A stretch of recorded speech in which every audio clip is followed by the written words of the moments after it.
एकीकडे महाराष्ट्र सरकारची तिजोरी कोरडी पडत चालली आहे। अनेक कर्मचाऱ्यांचे कंत्राटदारांचे वेतन थांबवून ठेवण्यात आले आणि दुसरीकडे नेत्यांच्या मानपानासाठी जनतेच्या पैशातून कोटींची उधळपट्टी केली जाते। नुकताच रायगडावर छत्रपती शिवरायांच्या 345व्या पुण्यतिथीचा कार्यक्रम झाला। त्यावेळी देशाचे गृहमंत्री आणि भाजपचे वरिष्ठ नेते अमित शहा रायगडावर आले होते।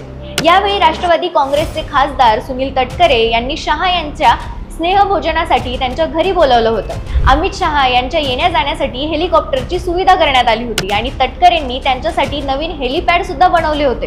हे हेलिपॅड बनवण्यासाठी जवळपास 1,39,00,000 रुपये खर्च आल्याचे सांगितले जात आहे। एका व्यक्तीला नुसते जेवणासाठी कोट्यवधी रुपयांचा खर्च केला जातोय आणि तोही सरकारच्या म्हणजेच जनतेच्या पैशातून। या सगळ्या प्रकरणाची माहिती अंजली दमानिया यांनी ट्विटरवर पोस्ट करून दिली आहे। त्यांनी शहा यांच्या वैयक्तिक भेटीसाठी जनतेच्या पैशाचा वापर केला जात असल्याचं सांगितलंय।